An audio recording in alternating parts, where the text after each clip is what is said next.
This is the Hella Creative Archive, where we explore the creative processes of hella creative people. Welcome to the Hella Creative Podcast, where we explore the creative processes of hella creative people. Welcome. Peace. So, I'm good. How are you? Good. So, who are you and how are you hella creative? So my name is Lauren Fuller. I'm a musician, a pianist, bassist, producer, sound healer, and just an all-around creative. I've been playing since I was 5, and I have recently been, I guess you could say, I've been like doubling down on the ways that I can be creative. As a new-ish parent, I've had to dedicate myself to my creativity in a way that I never did before. And so yeah, creativity is just something that I tap into on a daily basis, in a way more intentional way now. I'm really grateful. Yeah. I love that. Yeah. So your Instagram bio, you describe yourself as a harmonic messenger. So what does that mean to you, and how would you describe your frequency of creativity? So, specifically in the way that I create, my principal instrument is piano, and with the piano, right, there's a lot of different parts of music that's encompassed in it: rhythm, melody, harmony, right? But I specifically, within my musicianship, I think I've tapped into the harmonic side of things, right? And so, as opposed to someone who is singing a melody, right? A vocalist or an instrumentalist singing a melody, and that tells a certain story. There's so much that the harmony also tells. It's a container, it's almost like the glue in between. And I think that I apply and approach music in a way that has this type of essence where, I'm wanting people to be safe, and I'm wanting the message to be delivered in a way that is like real smooth, and it's a vibe. And I would always get told by musicians or people, like, your chords are so dope, or they're crazy, or like they feel a certain way, and so that's kind of how I came up with that name, because I think I'm telling a story in this harmonic way, and the vibes that I create through that are felt. And it took me a while to like understand that it was felt, or like accept that, you know what I mean? Like own it. Be like, okay, this is my thing. Like, I'm doing something with this. I'm making an impact. I'm telling a story or sharing a feeling through this. And so yeah, I think it's really important to create a certain vibe. I've been, curating certain events kind of with that intention of recognizing, okay, this is a vibe that I tend to create. Let's actually make an event and host this experience that people can see, whether they're playing and they're a part of it in a musical way, or they're witnessing it and feeling it. So yeah, I definitely incorporate that vibe in a lot of what I do. I want to dig into that a little bit more, these events that you curate, because I damn near been to all of them. Yeah.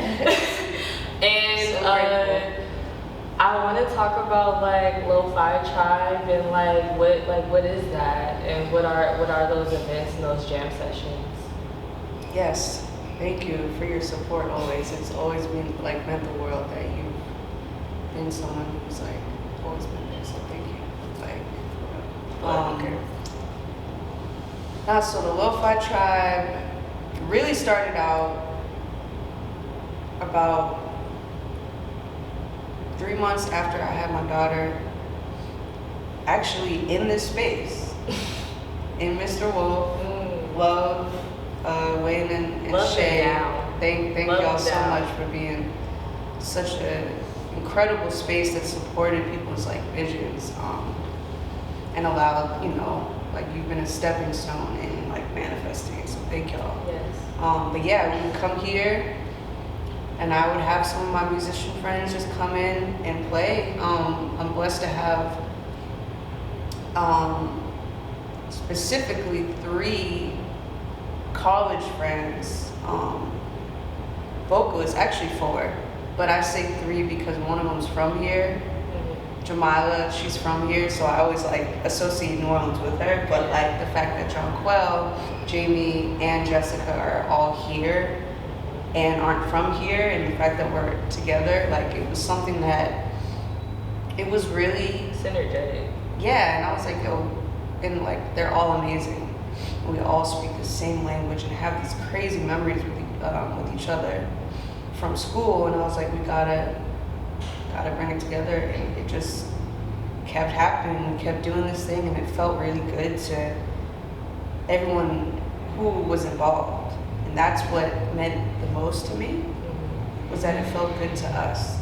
Yeah. Because we're always making others feel good, like we're always entertainment, which is great, but to honor our creativity and leave like, yo, that was so much fun, like we played some cool stuff, and we meshed well and all that stuff, like, yeah. So I just kept it going, and now it's gotten to the point where it's a whole collective of musicians and artists, and it's not always the same group of people, but it's always the same vibe and the same intention, which is like pure divine creativity, like playfulness and curiosity, and a safe space to create. And so I host a jam in my apartment courtyard on the last Thursday of the month. If you want to tap in, it's like, you can just hit me up for the address. It's definitely an intimate vibe, but it's been a really cool space for people to not only witness, but be a part of this like just creative world that is really unapologetic, really fun, really encouraging. It's like everyone is so hyped for one another, so in awe of one another, and it's just that environment is healing. You know what I mean? Yeah. So yeah, that's been the biggest intention, because there isn't really that many spaces for it. Definitely. Yeah. I appreciate you for opening that door. Yeah. And also something that I noticed while I'm in those spaces is the playfulness in it. And like, talk to me about what is creating for the sake of creating, and just being playful within music and within artistry. Yeah, so I mean, for a lot of us, especially instrumentalists, like we made a career playing people's music, playing certain gigs, playing a set type of thing. And not to say that all musicians do this, but I know a lot of them who just, their professional like musicianship is based off of supporting someone else, And so there's a rigidness naturally that comes with being within those boundaries, right? And so a lot of the reason why we started playing music as kids sometimes, or whatever age you started, was through like play and through curiosity and through like finding this joy in music. And I found that it was really hard to access that when I'm trying to sustain my life through music and make this money, and having to do gigs that I'm not a huge fan of, or work myself in a way that's very it doesn't honor like the gift that I have, right? And so like I found that I wasn't the only person that was experiencing this, whether consciously or subconsciously, in terms of people's awareness of it. which is what I realized with some of these events was that people's response would be like, I didn't know I needed this. Mm-hmm. I didn't know I needed this space to just play music without thinking about what it is. Yeah. Just being able to do whatever, being able to shut off a certain part of your brain and turn on another part where you're just like doing whatever. Mm-hmm. If you mess up, it's whatever. Yeah. It's not about being perfect. It's about being vulnerable and being exactly a safe space to be at whatever capacity. So yeah, I just realized that we all need that, and it helps keep that creative hygiene, and it keeps a certain honor to your craft, to where you're not distorting that relationship by putting so much pressure on it. On the output and on the finished product, and not just like the ingenuity of just doing what you do. And it's like, what's really dope, what's a blessing, shout out to Wino Willie. He has equipment to where during these jams, during these gigs, we're recording it in. So we end up being able to actually have these records of like us doing it. Yeah. Which is then even more like it's an interesting process to have an intention and then create, but to create and then be like, oh, we can do something with this. Mm-hmm. Like it's really cool to see how that creativity manifests with that. Mm-hmm. Like without that pressure, without that expectation, or even without knowing that you're even recording. Like you just like look back and you're like, oh wow, we did this. I didn't even remember because I was so tuned in and like in the moment, So it's been really cool, and I think that playfulness is something that anyone can access in their craft. I think that's something that everybody on this earth should tap into in whatever ways. Being playful and curious, it's like that's what keeps you present. That's what keeps you youthful and young. Yeah. So yeah, it's been important. That's beautiful. To that effect, I think about you had a show recently. Yeah. Well, by the time this comes out, it won't be as recent. Right. But this year, you had a show called Couches, where it highlighted you, but also the community that you work with and that you create with. So can you talk to me about what that event was like and what that process was for you? It was such a blessing, such a life-changing show for me. Shout out to Mike from Couches. He has created a really beautiful and intimate show series that's been going on for 10 years? Wow. I think so. I think that's what he said. It's been a while, and they've grown, and they've created and curated a vibe with these shows, and he's more recently been doing shows where he features someone and says, and friends, where there's this ability to kind of showcase the community within the artistic community. Like there's already like, there's artists that coexist, but there's so many people that work together and create together, and it's like really showcasing that. So for me to be like headline was unreal, but it was a really beautiful way for me to specifically feature all these people that I've been playing with, whether it's people I've gigged with for their music, for example, Blue, Charm, you know what I mean, Amber, or just people that I play with all the time, just featuring them. And the coolest thing was that a few of the songs were even songs that Charlie and I had produced with the artists, and so there was that element of incorporating music that we had made, and the show was just a beautiful compilation of the vibe that I bring to the musical like experiences that I'm a part of, and it was really, really beautiful to like recognize the cohesiveness of it and be like, oh, okay, like, yeah, I've created this community and it was just crazy to express it, like, and just the trajectory of everything. I'm still so very grateful, and I'm so grateful for you and your donation. You had this lot placed with beautiful floral arrangements. Yeah, it was just, even with that, just community.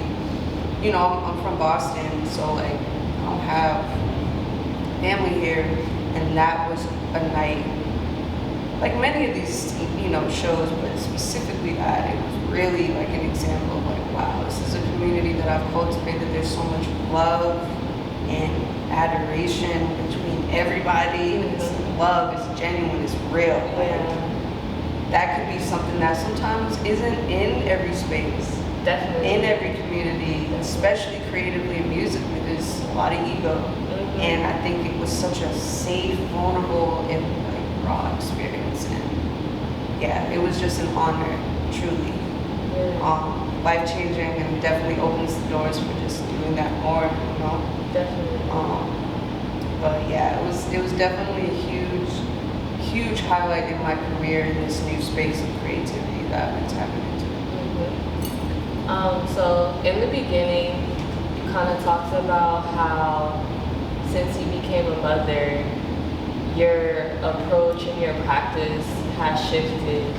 So I'm curious about what your legacy is and like what that shift was for you after you had your baby. Totally. Yeah, so I come from a musical family, so always been grounded, and I always had examples and support of like creativity and stuff in my household growing up. And so having Kai really forced me to take my creativity to a different level. Because granted, like I said, I had support from day one. Almost a trajectory laid out for me. But I had to be true to myself because I was suffering. I wasn't really enjoying it. COVID had forced me to stop touring, which is what I was doing before, traveling, playing a lot. And it's like COVID and then Kai. Like Kai was the one, that's my daughter. She's the one who not only enforced how quick time goes by, she's like a physical manifestation of how much time we don't have to waste on being afraid of something, which was a huge thing in my creativity. As much as I was playing and doing this courageous thing of being a musician, it's like, nah, I still was scared though. And of she, what? Like just because of like having so many expectations that I felt I had on myself from having so much support and having this career laid out, I just put a lot of pressure on myself, and I was afraid of failing, which there's no failure. But I was so afraid of not meeting the expectations that people set for me that I just didn't do it. And when I say didn't do it, I mean producing and making music or singing or doing all these things that like I was afraid to really dive into. You know, having Kai was like, oh, okay, no. Like, I actually don't care what people think. I need to do this because, like, my life depends on it. Like, my livelihood. Like, why not? Yeah. Like, I deserve it. Also, she's looking at me. Exactly. Just how I looked at my dad and my mom, who were very creative people. Like, she's looking at me. So what am I going to do? Like, be afraid and, you know, not fully pursue my dreams? You know, I gotta hustle for her, to provide for her, and also just to be the best version of me. You know, to be the best mom. So, yeah, she was a huge inspiration when we hear in Mr. Wolf, like when she was like 5 months old, I'd have her in the stroller at these jams, and she's just been there, like, and just to see the influence on her at 2.5, where she's like, I never forget that image of her at Earthfest, where she's like on the stage while you performing. She like, I'm trying to get on the stage.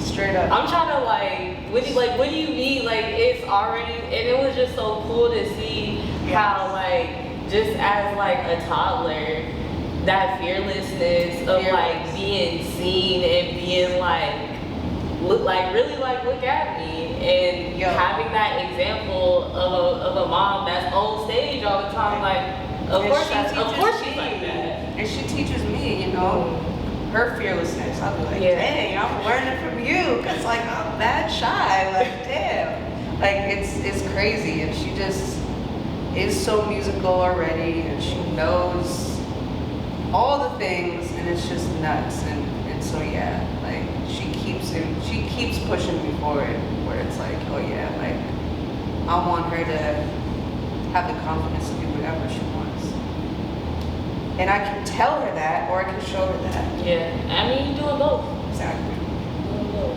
Exactly. That's amazing. Yeah.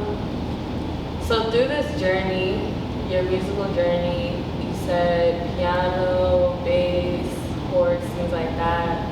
How did you arrive at sound healing? Like, what was that journey like? So that journey was really, it was really like sourced in my exploration of like metaphysical knowledge, holistic health, personally going through some health stuff where I was like learning so much about kind of alternative forms of healing, and recognizing that I had been doing sound healing through playing piano like my whole life. I had been healing myself in certain ways, or just even creating a safe space for myself my whole life, right? And so I'm learning about like being introduced to frequencies and certain like instruments that resonate and create certain frequencies that activate our cells and activate healing within us, right? Then I started to recognize, oh, this is actually being used like in popular music. You know what I mean? Like the frequencies in certain music activate different chakras and energy centers, and I recognize that within my ability as a musician, I can integrate some of these things and almost add so much more intention to what I was creating, right? And so yeah, I started to do sound healing. I got some bowls, some crystal bowls, and I produced music that incorporates certain frequencies, but with this added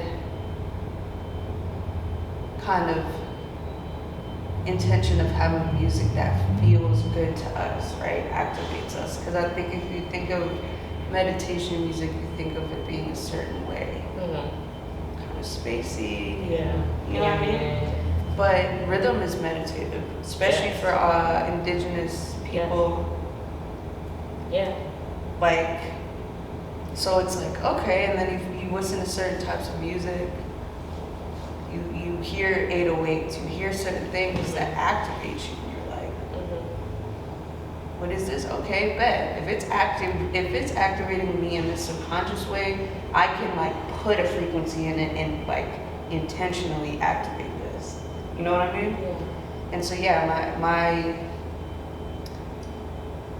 my intention has truly been to like bring that sound healing to musicians, to music that we all listen to and enjoy. So it's almost integrating it outside of this like meditation music and having music that has these qualities and elements. You know what I mean? Yeah. Almost in a subconscious way. So like I've made a trap song that has like frequencies in it, and it's like, yeah, we're like activating the sacral chakra, like, you know what I mean? So stuff like that, and being able to do live sound baths has been really cool. I've done some stuff for a couple of sound baths for like different events. You actually invited me to do like a sound kind of palette cleanser, which I call it, which was really dope. Just that essence of incorporating that in like a live show or a poetry show where there's so much energy and frequencies going around, where it's like, oh, like let's cleanse this, you know, let's like purify this, you know. So yeah, it's been really, really cool to tap into. I want to learn more about it and really like expand my studies, but yeah, that's probably the biggest thing that I'm excited about, because it can start to transcend the enjoyment of music and start to get into the healing and how it can really heal. You know, it already heals, but like we can take it to a whole nother level. Definitely. You know? Oh, yes. With all this like prayerfulness and intentionality in your work, how would you describe what the Fuller effect is? So Fuller effect is my way of trying to gather all these different things that I do, but also, yeah, recognizing that there is a common thread. And like my last name is Fuller, so it's a play on that, but also it's like the impact or the effect or the experience is fuller. Like that's what I'm trying to bring, something more full, something more present. Whether that is live music, whether that's production, education, sound healing, you know, these are all kind of like different things that I do. And so the Fuller effect is that culmination of it all. And I'm still developing the business, but that's kind of been an example of the common thread of all the things I've been doing creatively. And that's just the name, you know what I mean? But yeah, it's really just incorporating healing, creativity, artistry, vulnerability, just like a safe space, all that type of stuff. Yeah, I'll share. Where can the people find you? What's your social? What's the tea? So my personal Instagram, it is I am Lauren Fuller. I also have an Instagram for the Fuller Effect, but that's still getting developed, so I'll just send you to my main one. And we'll be putting out some stuff soon. But yeah, just check in there. That'll be kind of the main source of all the information and all the shows I have going on. I post some content up there of like, you know, us creating and stuff. So check me out. Follow me. Yes. Tap in. Please tap in, y'all. Yeah, I'm Irene, and my Instagram is at Miss Irene, EYERENE, and this was the Hella Creative Podcast. Lauren Fuller. Yes. Thank you, sis. Thank you so much. You. Deep gratitude. Yes. We out.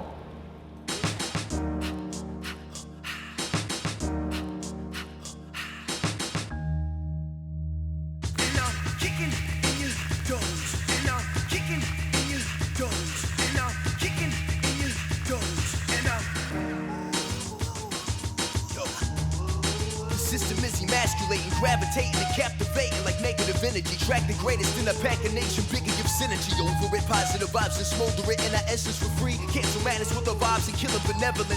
And evidently we give autumn leaves to the winter's tree. The bohemians living minds with freedom from belittlement, self-balanced and light and high through the medium. Discipline and control undid the hinge on the soul that like truth. And so now I'm high on life, just adventure. I stroll so unusual through the world. Time and I truly quarrel. My mind is to root this world and this tree of life designed to